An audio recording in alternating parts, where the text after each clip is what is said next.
Hey, who's this guy wearing the same goddamn hoodie he's been wearing for 2 or 3 days straight? That's right, it is me, Absolute Tramp. Welcome, one and all, to Lockdown Live, the nightly live chat show that we have been doing now for over a week, haven't we? Like, this is like day 8 or something like that. It's amazing how much we've kept it up. We've got a regular cohort of people who seem to tune in every night. And if you are one of those people, then you need to get a life. Then thank you ever so much for doing it. Without you, it would just be me talking to nobody. So hello, one and all. Thank you ever so much for choosing to watch this over the absolute pure dog shit that is Children in Need. I am very blessed and very grateful. My tipple of choice for this evening is a bottle of white wine. I am drinking Isle of Negra Sauvignon Blanc, all the way from Chile. Ooh, lovely. Yeah, let's get on this, man. Let's get drinking. How are you? Hello to Sean. Sean says she's not here every night, just often. So thank you. Marcus is one of our regulars. Hello, Marcus. Yeah, I am in the mood for some alcohol. Oh, delicious. And hello to Neil Webbo. Cheers, man. Oh, people always say white wine is a summer drink, but there's something about having it in winter that just feels a little bit naughty. You know what I mean? So hello, thank you for choosing this over Children in Need. I managed to sit through about 15 minutes of it before, and my God, it is objectively the biggest pile of wank that I've ever seen in my entire life. It's just, oh, my Lord. There's something about, I know that they're raising money for a good cause, but there's something about multi-millionaire celebrities who are tax avoiders telling me to donate money. It's just, it boggles my mind. You know, when you get like Gary Barlow, hey guys, I was in Take That. Hey, here's a song for children. Do, do, do, do, do. Give money to children. Give money to little boys and girls who are in need. Do, do, do, do, do, do. Have you done your taxes, Gary? Oh, maybe we all wouldn't have to fucking donate a £5 and a £10 at a time if you actually paid 40% of what you earn, you sneaky bastard. I'm one to talk, obviously, but I'm poor, and that's my excuse. Marcus says he's enjoying a Brewdog Hazy Jane over here. Don't beers have the weirdest fucking names these days? I have actually got myself a Brewdog advent calendar for Christmas. It's a big, massive fucking thing, and it's got a different beer for every day. Obviously, you know how an advent calendar works. You know, it's not the same beer every time. Oh, Elvis juice. But it's it's. I'm not even a massive fan of Brewdog.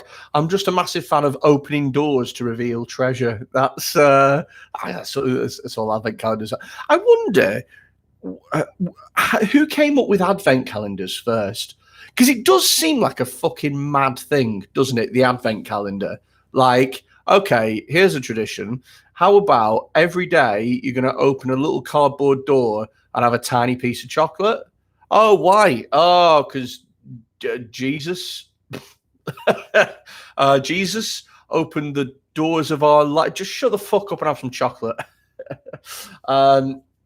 Spot on, Freddie, them people who asked to donate. Let's see if we can raise. Yeah. Yeah. They don't have any, they just don't have any tact, do they? Those people that ask to donate, those people that try and guilt trip the hardworking public into donating just because they're watching something. God, that's pathetic. And if you agree, feel free to send me a super chat or a donation on YouTube. Let's see.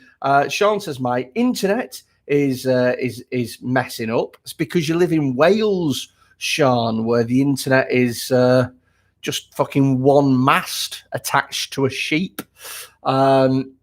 Marcus says in Sweden, the advent calendar came paired with a daily children's show, also called advent calendar. What? And there was a tie-in between the show and the physical calendar. Do you have that in the UK? No, we fucking don't, mate. What? So let me get this right. In Sweden, you get an advent calendar and a daily children's show. And you open the advent calendar and there's a suite of a whatever, and that correlates to what's on the show that day. That is fucking amazing. And it's produced by the equivalent of the BBC, but no suite. So it's just a picture. Oh, mate. That's weird. So your advent calendar really is like an emoji TV guide. That's crazy. Now, over... Oh, tingles. Over in the UK, the typical, I would say, stereotypical advent calendar is like that. It's like an A4 piece of paper, maybe a bit bigger than that in terms of, maybe A3 in terms of size. And there's loads of little doors behind it, and it's usually made by a chocolate company. And then you open a little fucking thing like that, and you take out some chocolate, and the chocolate's shaped like Santa, or it's shaped like a bell, or it's shaped like a fucking reindeer's nose.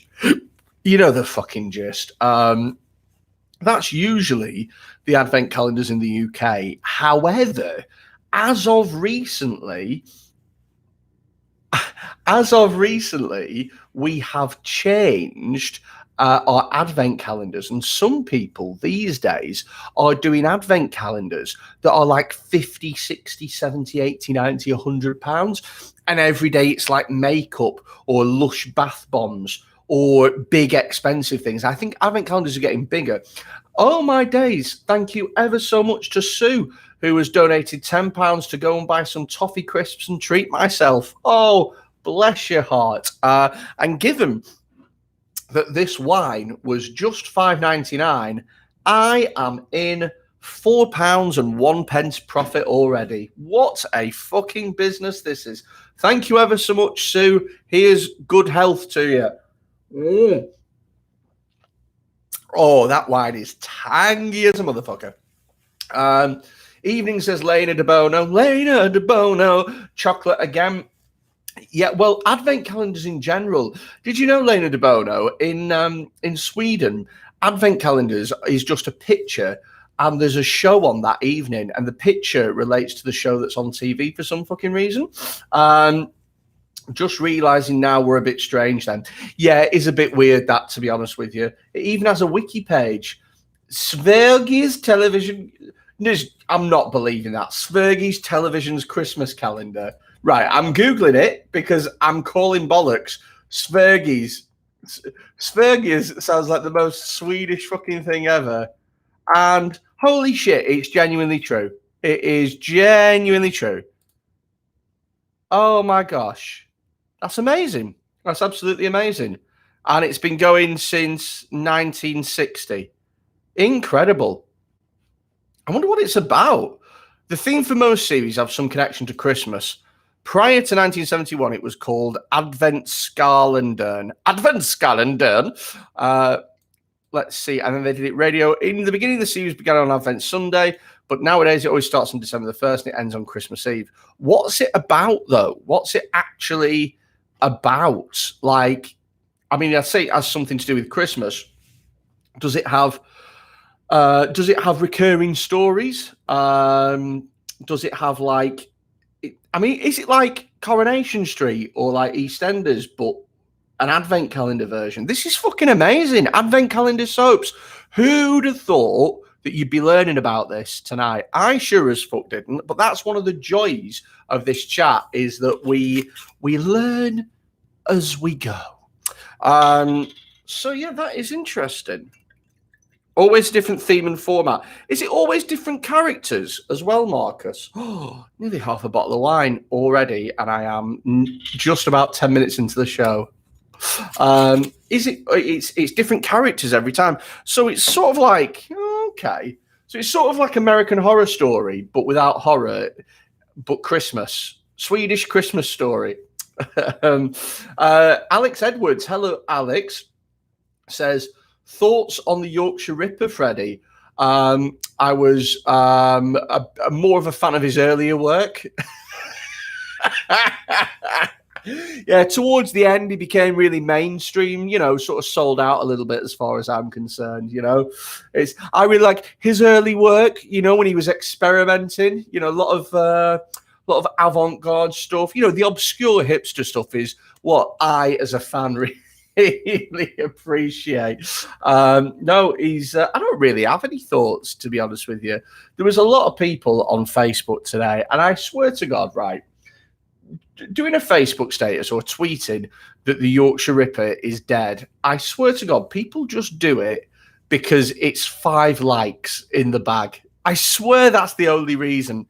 People are like, good riddance. It's like, did you need to say that? Really? Just in case anyone's going, I'm going to miss him. It's like... incredible. There was another one as well. Like there was somebody who clearly really thought about it, and it was like, don't say his name, don't honor his name. Let's say the names of his victims. And then I'd like 20 victims or whatever, how many people he killed. And it was like, I swear to God, people do anything for a few Facebook likes. Says Freddie Quinn, drinking wine and going live every night. I will tell you this. I have accepted a job to do some supply teaching in a school next week. Yeah, I know. I'm there all week. It is a school. I'm not going to tell you where it is or what it is because I don't know. But it is going to be going into the school. And obviously, as you might know, I am a fully qualified teacher. And at the moment, quite a lot of schools are not just like struggling. They are literally in crisis. They are absolutely fucked.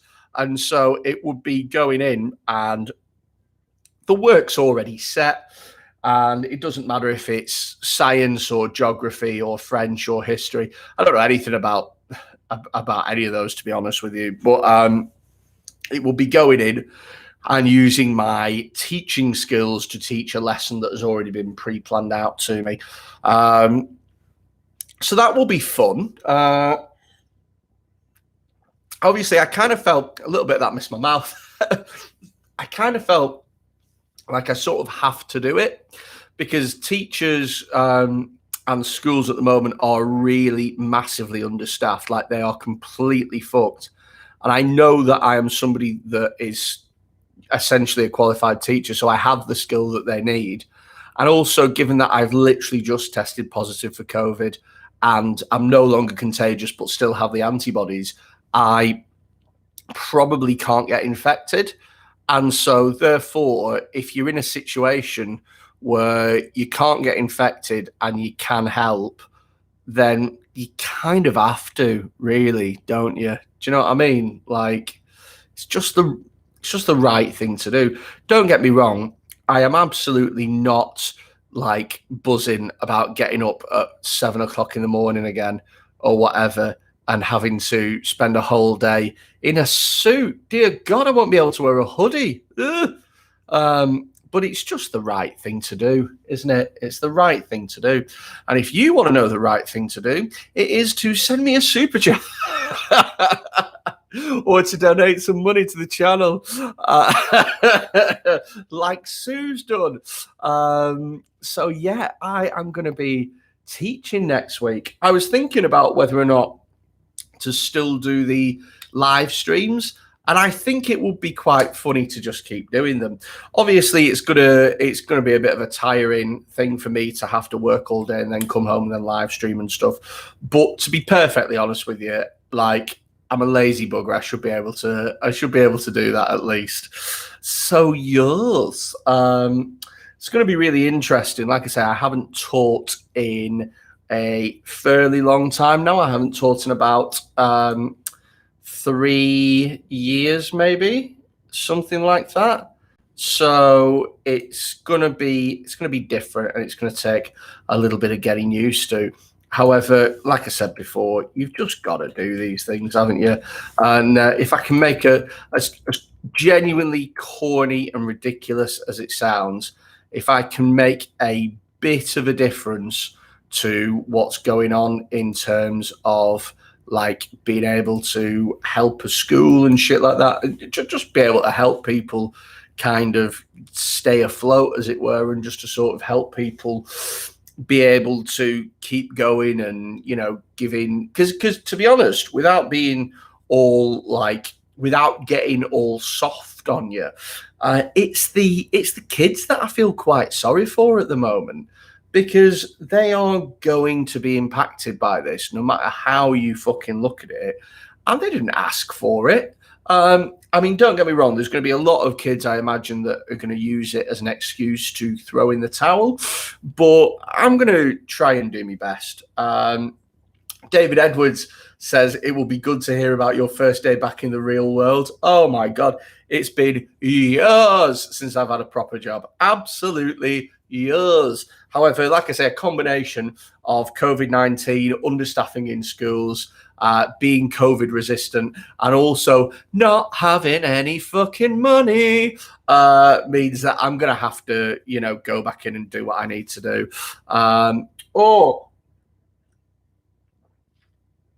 Do you know what? It's one of those wines, and I'm sure you'll all know what I mean. It's one of those wines where the more you drink it, the easier it goes down. You know, you get those wines, and the first couple of sips, you're like, oh. And then the next few, you're like, and then by the end of the glass, you're like, oh yeah, yum, yum. Ooh. It's going to go down better the more you drink it, which is a good incentive to drink more. If you haven't already, by the way, guys, please make sure that you subscribe to the YouTube channel. Yeah, just make sure that you subscribe. I finished. Do you remember a few days ago I was telling y'all about the erotic literature that I was writing, the erotic piss-taking literature? I have written it and I have submitted it to the website Literotica, which is apparently where that kind of stuff lives. It's a pretty big website for that. I think it's the biggest. So it's just being sort of submitted at the moment. I submitted it, I think, earlier today, and it's pending at the moment. So it's not been officially like accepted yet. I'm just going to double check on it now. But what I really want to do is my next YouTube video, or one of my next YouTube videos, is going to be, I think my next YouTube video is in my very next one is going to be like a, hey, I had COVID, this is what happened type thing. But the one after that is going to be, I'm going to give it a few days, maybe a week, for people to work out, like to leave reviews and stuff like that, and then hopefully I'm going to be able to read the reviews out and see if anyone noticed that I was taking the piss. Marcus Sapala says, do you have a pen name for the erotica? Yes, I do.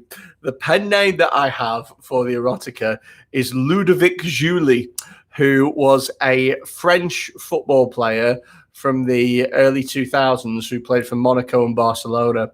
I have no idea why I chose him, because he wasn't a particularly he was the most random footballer of footballers. But for some reason, my brain said, think of a real name that people won't know that sounds like an actual erotica or author. And for some reason, my brain picked out French international right winger Ludovic Julie, which I just think is fucking It's such a random fucking thing. Ludovic Julie. Sue says, I'm back to work next week. I'm going to miss staying up until 3, eating pasta and watching random shit. Good for you, Sue, to go back to work next week. Which street corner is it that you're working on? I'm joking, sorry. Oh my God, after she's given me a tenner as well. Who do I think I am? It must suck going back to work after all this. Do you know what? I wonder if, right, and a load of people have all their opinions on this, and if you've got an opinion on it, tell me in the chat.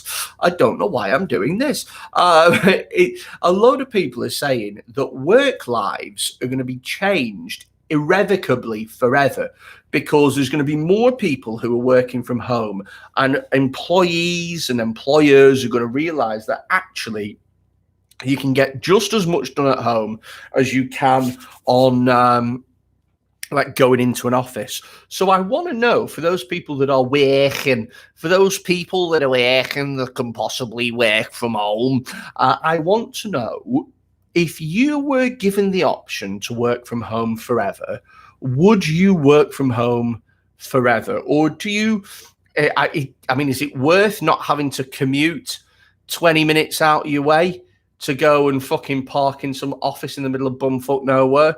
Or do you miss not like chilling out with your work colleagues and stuff? What do you prefer? I don't know. Like I say, I've not had a proper job in so long.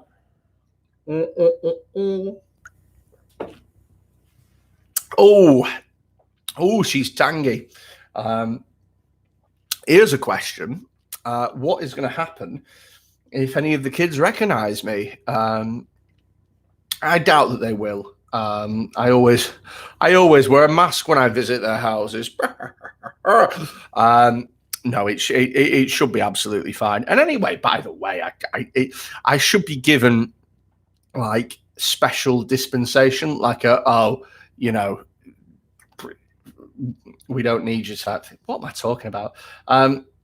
Lena De Bono says, I don't miss the 2.5 hour commute, but I miss my 2.5 hour commute. Jesus Christ. Lena, that can't be. I mean, even if that's 1 hour 25 each way, that's insane. I miss my colleagues. I'd like to do 1 day a week from work if the pandemic was declared over. Neil Webbo says, yes, it works for me in terms of getting a work-life balance, plus saves plenty on fuel and spending loads of money in the work canteen. Miss the social aspect of the office, but once lockdown is released, at least we can see people then. Yeah, that's very true. I'll tell you something, right? So I listen to a podcast called Freakonomics Radio. I love it. I've been listening to it for many, many, many years. And they were doing lockdown-based podcasts at the beginning of lockdown, the first time around, so like March, April, May time. And they were talking about the economic viability of lockdown and the changes that would happen. So it's all very interesting if you're a bit of a nerd. Do you know what I mean? It's a good podcast to listen to. I'd recommend it. Freakonomics Radio, it's called.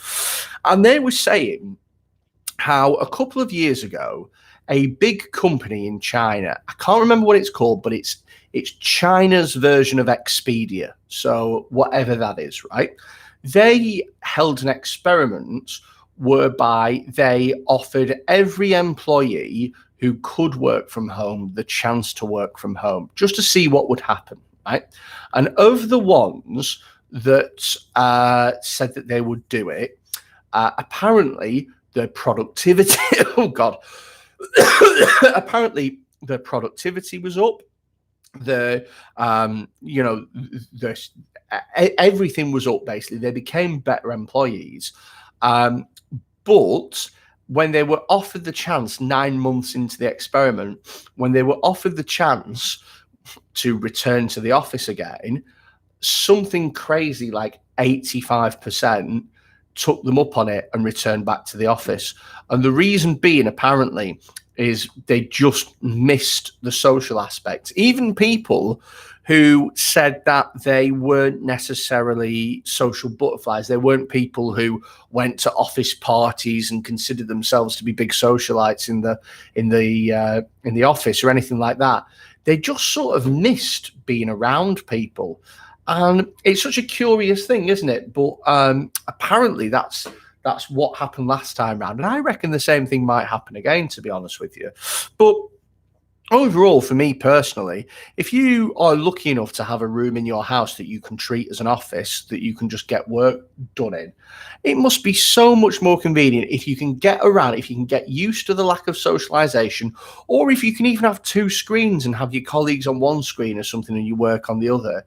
Like, just being able to not sit in a car for half an hour, 3/4 of an hour every day, and instead just go downstairs, make yourself a coffee in your own house, eat your own food. It saves money, it makes it easier. Marcus Sapala says, I'm not going back to office work. Got myself fired in January, trying to content full time instead. Okay, what did you get yourself fired from?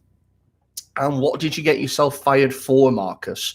I reckon, judging by your profile picture, which I can only barely see, I reckon it is some sort of IT, office admin, accountant type thing.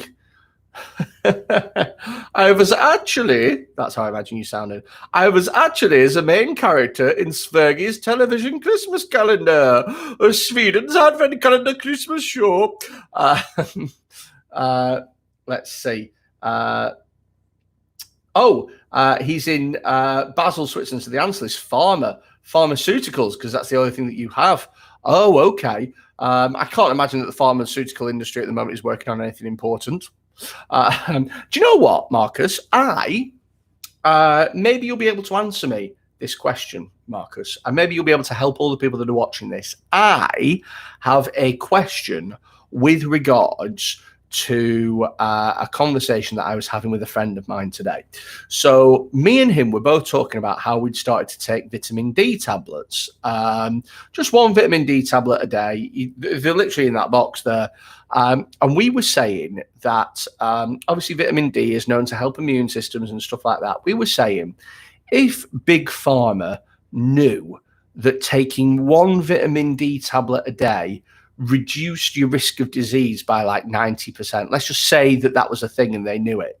There is no fucking way that they would tell people, because there's so much money in people being sick. Do you agree or disagree?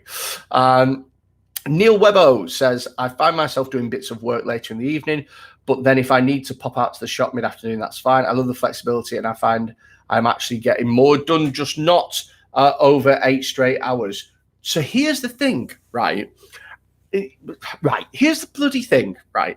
It is amazing, isn't it, when adults are treated like fucking adults, what they can accomplish. Good Lord, I've not even had half a bottle of wine yet. Do you know what? Fuck it, I'm making words up. Who are you to stop me? It is amazing what adults can accomplish when they are fucking treated like actual adults, rather than this whole fucking, oh, you're going to the toilet again, John? You already went to the toilet at 9:15. It's 11:12. That's under 2 hours. Oh, we're going to have to fucking put you on a managed toilet plan. It's like, oh, do fuck off, Linda. Shut the fuck up. I'm a grown adult. I'm in my 30s. It's amazing. You treat adults like do you know in most countries, so in the UK, it's considered like almost like doing overtime, even when you don't need to do it. Doing overtime is kind of seen as like a devotion to one's job. But in a lot of the Nordic countries, like Denmark and Marcus might say Sweden as well. I know Denmark and in the Netherlands, doing overtime is seen as an admission on your part that you can't do your job in the 9 to 5 hours. It's almost seen as like incompetence that you've had to stay behind. Isn't that interesting? Let's see.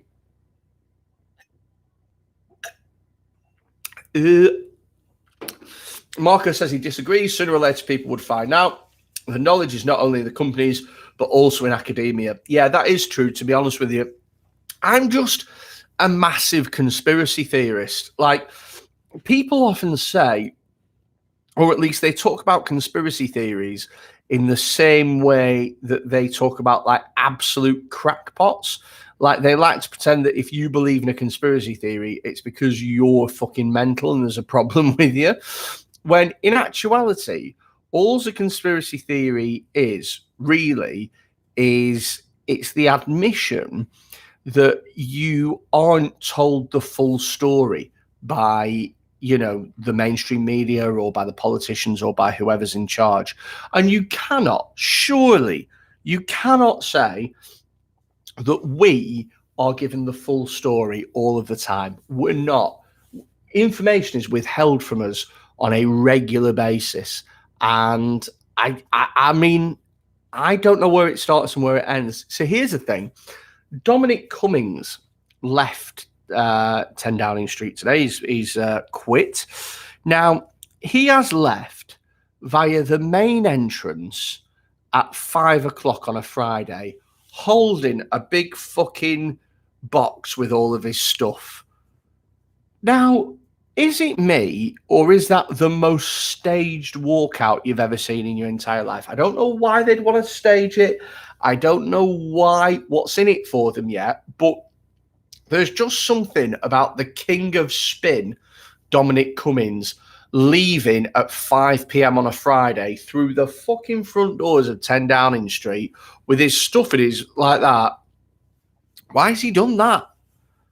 And it's the conspiracy. Here's how much of a conspiracy theorist I am, is I look at stuff like that and I think to myself, there's got to be a reason for something like that. It doesn't add up that a bloke that is that smart and that manipulative has just left. Paul McCartney is dead. Australia doesn't exist. The Earth is only 6,000 years old. I'm not that bad. I'm not that bad, Lena. But here's what people do, right? What people do is they like to attribute conspiracy theories with the most mental people. So they're like, oh, you believe in flat Earth, do you? It's like, no, those people are fucking idiots. But I don't think it's like, don't get me wrong, to genuinely think that Australia doesn't exist or that the Earth is flat, I genuinely think that that is like a mental condition. Like, that's you being mentally stupid.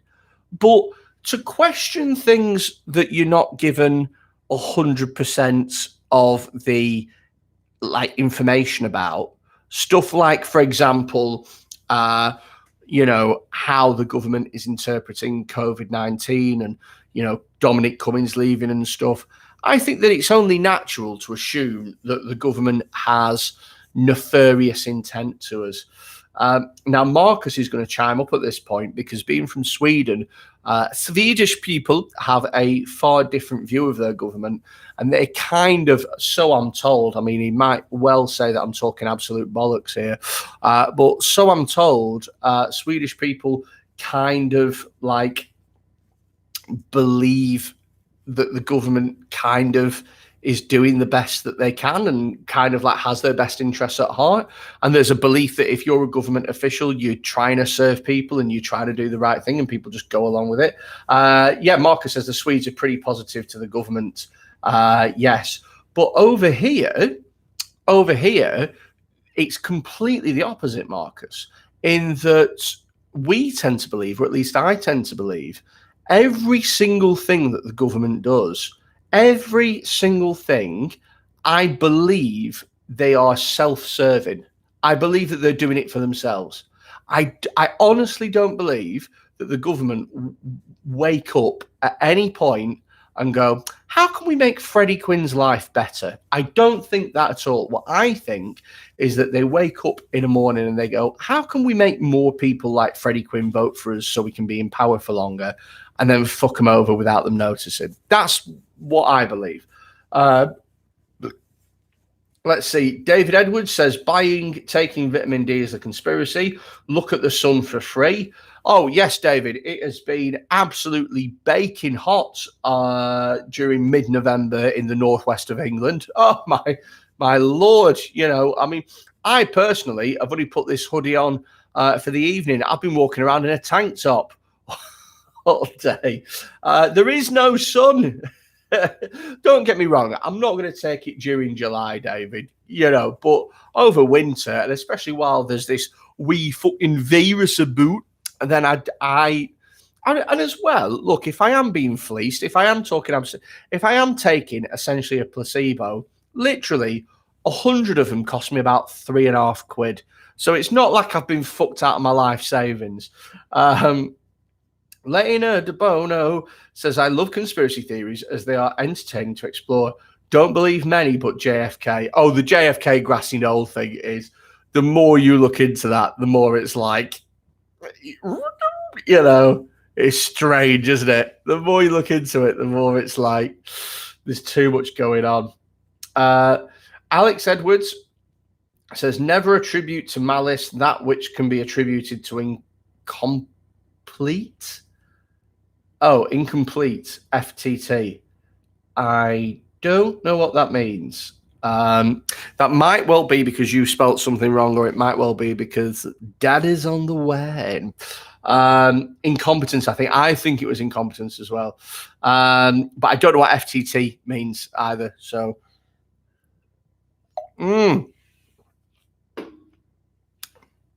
now says Marcus, I live in Switzerland where the government keeps their hands off. Oh, I am all about, to be honest, the government interfering less with things. Massively about that. I'm quite libertarian in my approach to things, in that I kind of believe that people should be able to sort of get on with whatever they're allowed to get on with. Do you know what I mean? Like, here's the thing. I believe that all drugs should be legalized. And I'm not just talking cannabis, I'm talking like heroin and shit like that. Because for me personally, it isn't the government's choice to decide what you do or don't put into your body. Like, if you want to go out and get absolutely smacked off your tits off crack, then that's your decision. Like, you shouldn't need protecting from that decision by it being made illegal. It should just be, if that's how you want to live your life, fucking good luck to you, pal. But, you know, that's just me. I love how what I tend to do is make an incredibly massive sweeping statement about society, incredibly controversial, and then I say that's just me, like it's open for debate. Oh, but that's just me. So Sweden, benign big government. Switzerland, we don't notice one. Marcus says nobody even knows who our prime minister is, or if we have one. Oh, that sounds fucking brilliant. That sounds amazing. Alex Edwards says Sweden is corrupt. Marcus, you always give 12 Eurovision points to Norway, for fuck's sake. Oh, I love Eurovision Song Contest just for that only reason. Do you know what I mean? Latvia gives 12 points to Estonia. Fuck off. Do you know what I mean? Serbia gives 10 points to Croatia. It's like, and nobody fucking likes England. Nobody likes us. Even Ireland's like, nah, mate, we're not really your friends. Marcus says, if the biggest problem in your country is Eurovision related, then you have a pretty decent country. Yeah, that is pretty true. Remind me, yesterday I walked past a cop in uniform smoking a joint. I'm not too sure about that when he's working. You know, I don't want a stoned policeman. Officer, that person's just stole my bag. But they're miles away. Oh, just chill, man. What is a bag anyway? Lena makes a very good point. Lena says, not sure about legalizing drugs, Listen to a great podcast, Donor 9623, about a man who developed schizophrenia after using weed and LSD. Yeah, true. And there will always be side effects and stuff like that. But if you look at a country that has legalized drugs, somewhere like, for example, Portugal have legalized drugs, and they have used the funding from that to put into drug rehabilitation programs, and they have gone from one of the worst drug user countries in Europe to now, I think, the best. I think they're leading the way. The same with Netherlands and stuff like that. If you legalize something, you take away. Did you see the thing about Rat Island? Has anyone? Oh, sorry, Rat Island. Who the fuck knows? Right. So there's this thing, right, about rats. Oh God, Ratland or Rat Island. I need to know what it is, right? But basically, someone did a study whereby they stuck a rat in a cage and they gave it 2 fucking water sources to choose from. And the first water source was just water. And then the second was water that had been laced with like cocaine or something like that. And what would happen is the rat would always choose the water that was laced with cocaine or whatever, would inevitably become addicted and fucking die or something like that, you know? And that apparently formed our basis of our knowledge and reaction to addiction for 50 years or whatever. But another psychologist came along and said, well, yeah, the reason that they're drinking this is because they've got nothing else to do. So what they did is they made a cage called Ratland or Rat Island or whatever, I can't remember. But in this cage, there is literally everything that a rat could possibly want. There's fucking tubes to crawl in. There's wheels to run around in. There's plenty of sexy lady rats to have sex with. There's loads of food and opportunities to socialize with other rats. It is rat paradise. And in that place, they still have the 2 water sources, the water and the water that's been laced with cocaine or whatever. But in rat paradise, the rats never prefer what's been laced with cocaine. They never prefer that water because they've already got enough shit in their lives. They don't fucking need the drugs. And that's kind of like our reaction to drugs at the moment. And I just thought that was really interesting. Again, someone's going to pop up. Actually, I think you'll find that this was debunked in 19... Whatever. I just think it's a nice thing to think. Marcus Sapala says he was pretty chill about it. This is the policeman smoking the joint. Walks along with 2 colleagues, also in uniform. They could have chased down the robber, I'm sure. Do you know what? If that was in the UK, there'd be people filming. Am I under arrest, officer? What's your badge number? Oh my God, the amount of fucking police officer filming videos that I've been watching over the last few days of police officers trying to shut down businesses. I invoke section 61 of the Magna Carta, officer. I do not consent to enter into a contract, officer. Fucking love it. David has said, has the live stream stopped working? I don't think it has, David. If it has, then I have been talking bollocks for about 43 minutes and nobody's called me up on it. Alex has said, what subject do you teach? I am officially an English secondary school teacher.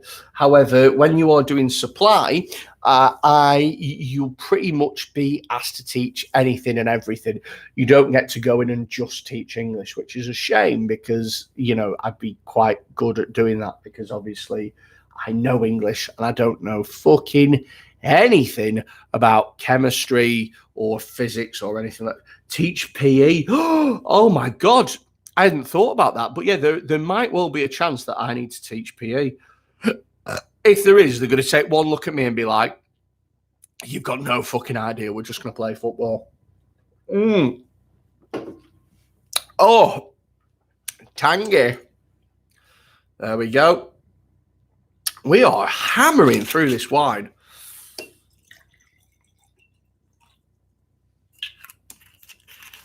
Oh, I've just seen message deleted by the Google moderator team.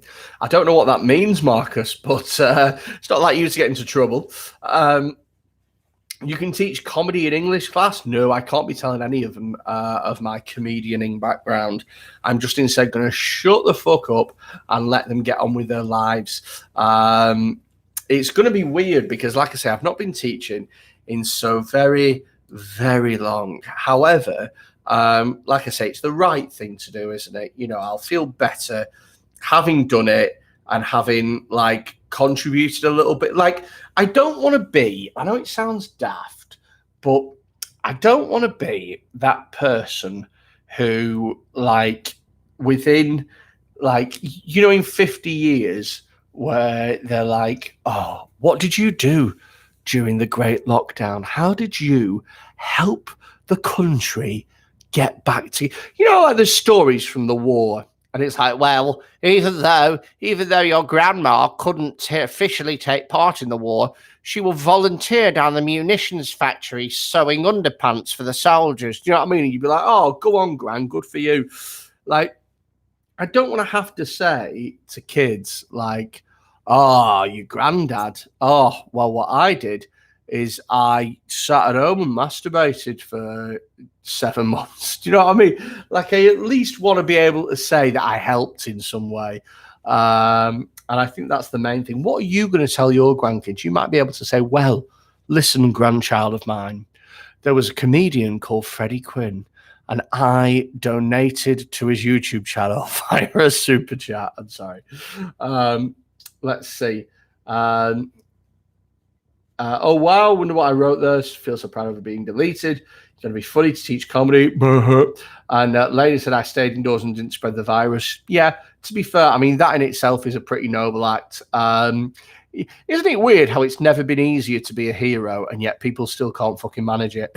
Do you know what I mean? You can be a hero by sitting on your ass watching fucking The Only Way is Essex on iPlayer, and people are still like, that's too much for me. That's too much. One of the open mics I run, we often have one lady bring her 11-year-old son to the show. Oh, my days. That is fucking insane. I mean, that is beautifully bad parenting. I love it. I'm all over it. I have had, I've done a show in Edinburgh once where a woman brought a baby in the crowd. And it was like, really? Is this the best fucking place? Really? Like a baby? You want to bring you want a baby to listen to me talk about my dick? Are you insane, woman?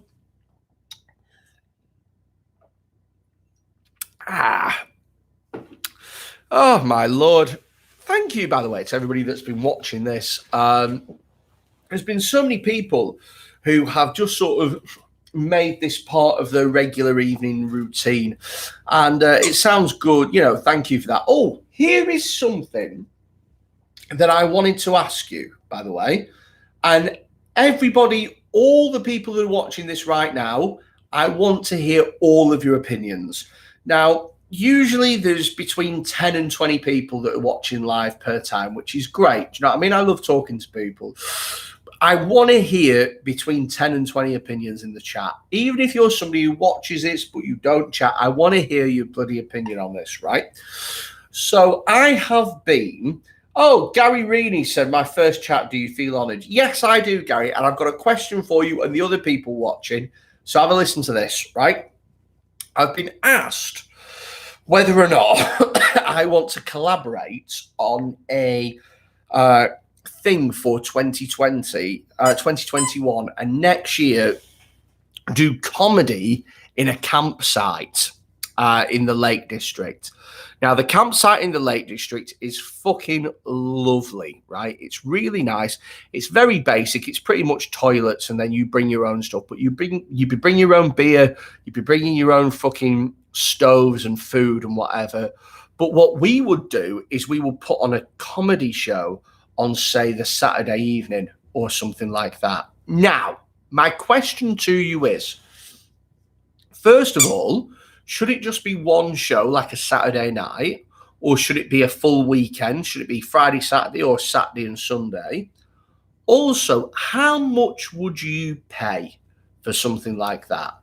So a comedy camping type thing. How much would you pay for something like that? What is a reasonable figure for you? And I don't want to put it in, but what we'll do is we would have, for example, Marcus wants to know what the seating arrangement is. What I would say is it would be like a big top, like a circus big top, and you just we just make the most of it, and it'd be next year, and the rules would be relaxed a little bit.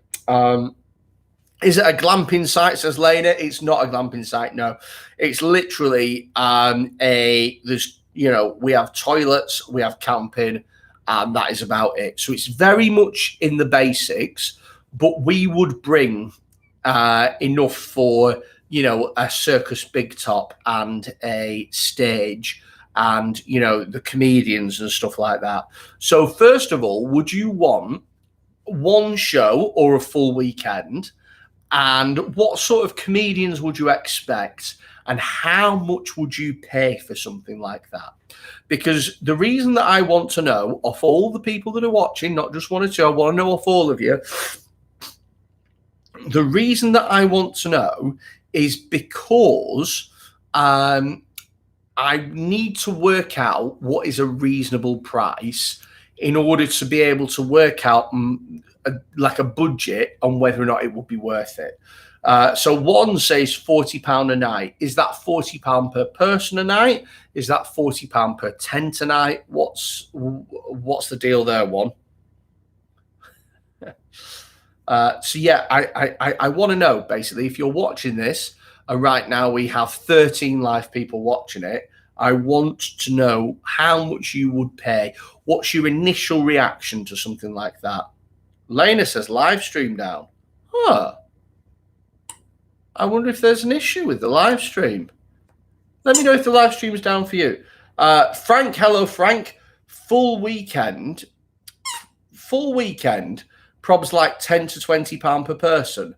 Frank, there's no way that I could do it for £10 to £20 per person. Come on, Frank. I mean, let's be fair, Frank. You pay £10 to £20 just to sorry, I keep squeaking. Sorry, I'll put it away. Frank, you pay £10 to £20 to just to go to like the Comedy Store or something like that. This would be a full night, Friday, full night with camping. You can bring all your food and drinks and stuff. You'd save money, really. Let's see here. Good level of talent. Good level of talent on Saturday and Sunday night. Sunday during the day, have up and coming acts and maybe comedy classes. A few people have mentioned comedy classes. Neil Webbo says, I'd say one show on the Saturday night, maybe 6 to 8 comedians doing about 20 minutes each, maybe 80 quid. 80 quid is huge. One show, Hot Water Comedy Club, is about £50 for 2 people plus beer, and that's for 4 acts. So if you could get 10-ish acts, even if they're open mic and up and comers and headlines, I'd pay 150 to 200 for 2 people. Wow, wait. Live stream was off, now back. Sorry about that, guys. I don't know what I've done. They're not certain. Will alcohol or a barbecue be provided? No, nothing will be provided, Lena. You literally just bring yourself and whatever else you would need. So there will be on site, there will be a toilet, and that's, well, not a toilet, but toilet facilities, as well as, like a big top tent and, stage for the stand-up and that. And that would generally be about it. You would have to bring all your food and drink and whatever you wanted in your tent as well. But it'd be in a really nice place as well. Like it wouldn't be in like some random fucking tent off the M52 or whatever. It'd be like in a lovely part of the world in the Lake District, and it'd be dead nice. And I'm thinking of getting like, if I'm going to do it, I would want to do some fairly big names. So I would want to do like TV style names and stuff like that. Like I'd want, if I'm doing doing it over Saturday night or Friday, Saturday, or Saturday, Sunday, depending on what people would want to do, I would want to do maybe out of 10 people, I would want 5 of them to be fairly big names and 5 of them to be just really good circuit headliners. I just need to work out what is an appropriate amount. So I was thinking, and feel free, well, maybe I can tell you what I was thinking and you can tell me whether or not it's, fair or whether or not it's bollocks. So I was thinking to do a show on Saturday night and Sunday afternoon. So Saturday night at like 7 p.m. till like 10 or 11. Sunday, Sunday maybe like 3 p.m. till like 6 or something like that, or 4 till 7, something like that. And I would be looking at getting, like, for example, Paul Smith, Adam Rowe, Russell Kane, Nigel Ung, Uncle Roger, people of that sort of standing, maybe Tiny Tim, something like that, and having that sort of level of person that people would recognize, and then also having really good headline acts. Milo McCabe would be another great shout, yeah. So what I was thinking is I was thinking of maybe doing an early bird special of about £45. And that would be, by the way, for, access to essentially 2 shows, 2 different shows, and a night's worth of camping. Early bird special at like 45 quid, maybe normal tickets at 50, something like that. And then like late tickets at like 60 quid. I was thinking at around that. And for that, you get all those things. I think that's a decent deal. Do you know what I mean? And like I say, you would get a really good 2 shows of comedy, plus you'd get camping on top of it. And it would be because if you think about it, it's like there's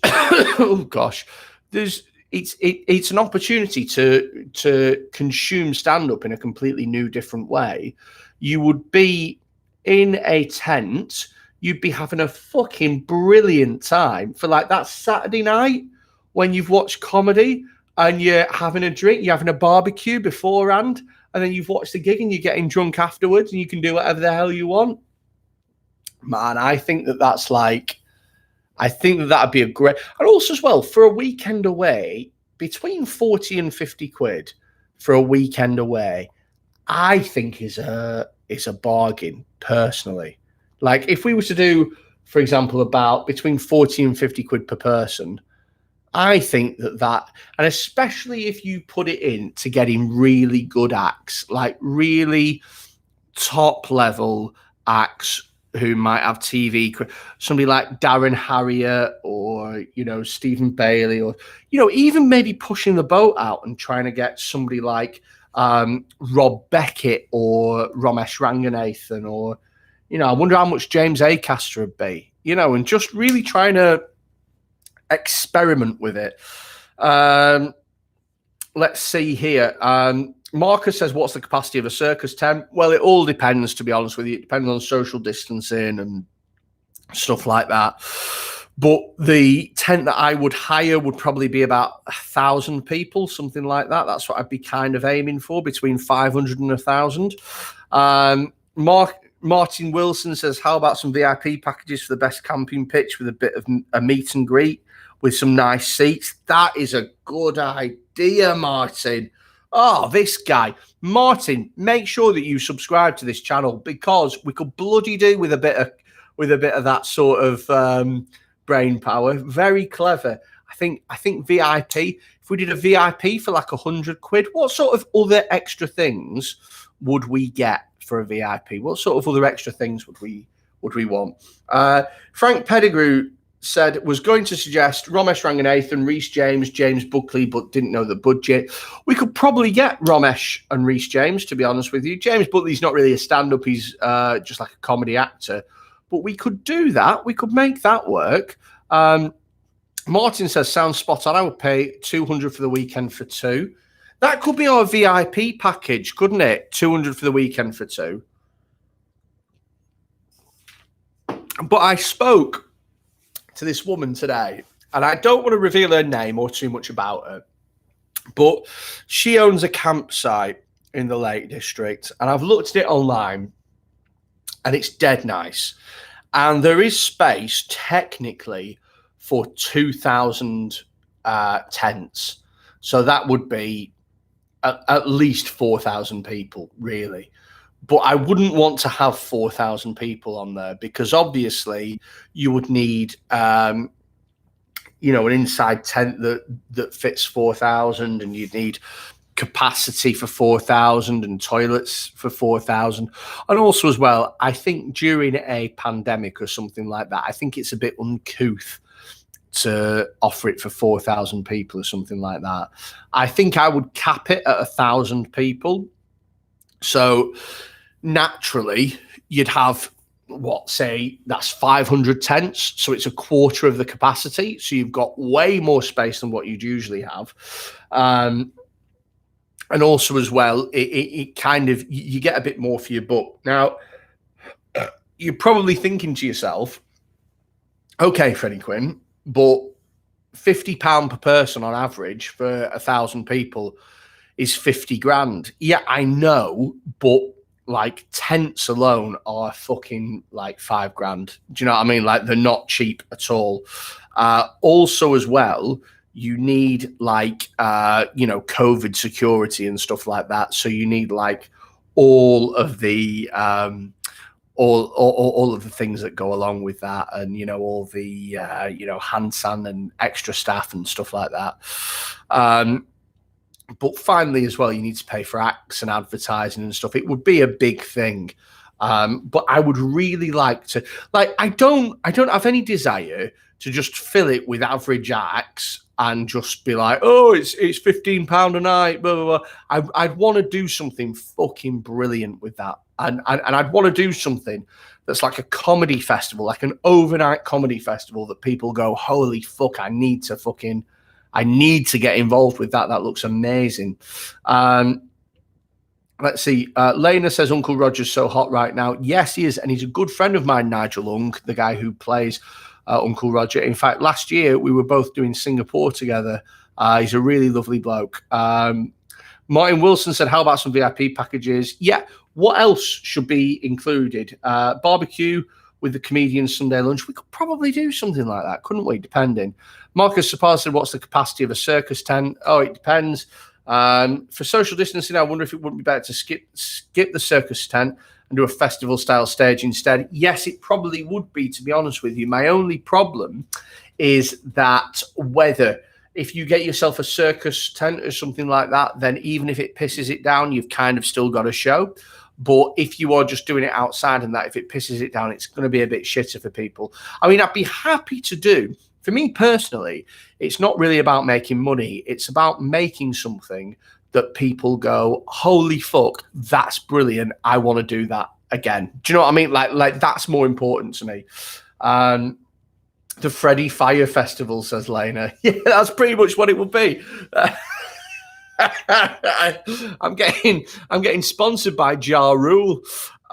Please let me know what you would think. And if you are watching this in the future and you're watching it and it's not a live show, it's just a show that you're watching afterwards, tell me in the comments, how much would you pay for something like that? And is it something that you would be interested in? So far, literally every single person that I've spoken to has been like, holy fuck, yes, I would get involved with that.